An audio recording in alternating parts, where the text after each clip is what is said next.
I told you this would happen, didn't I? Absolutely 100%. I could see it coming. And this is the problem, of course, with the former royal known as Prince Harry, the Duke of Sussex. If you remember, last year he appeared on the commercial channel ITV to discuss, well, tabloids on trial. And this was a sort of docu-thing. I'm not quite sure what it was meant to be, but he was interviewed by a lovely journalist called Becky, and basically stated that he was wanting to take on the tabloids over here in the United Kingdom, and he was prepared to slay dragons. He was the only one that could do it.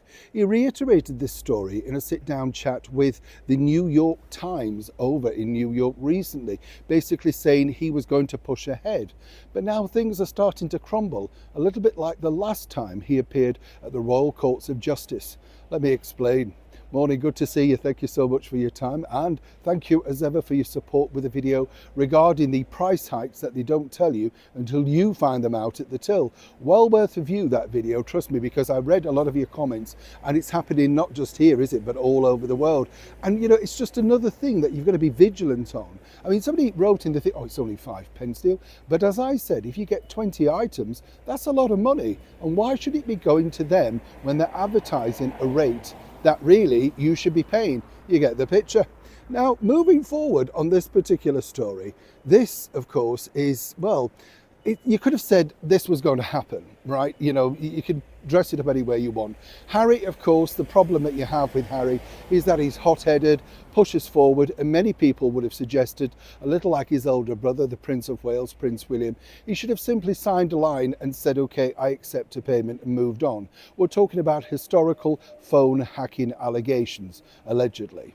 But now what's happened, and you may have seen this, is there's a twist in the tale, simply because the judges dismissed the people put forward to demonstrate these particular stories. And Prince Harry had this problem last year in the dock, if you remember. He couldn't remember, he didn't know who said what, all that sort of stuff.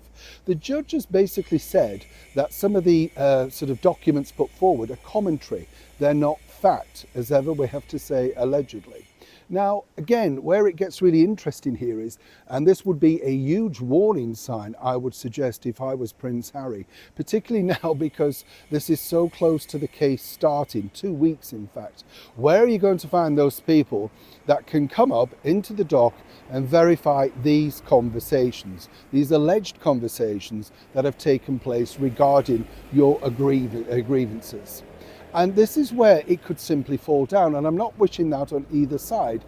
He has his version, they have their version.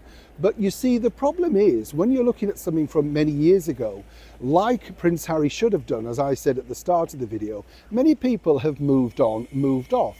And they don't necessarily want to be entwined now in a story that is necessarily something in their past. You know, perhaps they've confined themselves to the idea that, well, that was then, okay, let's move on. Harry seemingly doesn't have too much to occupy his time.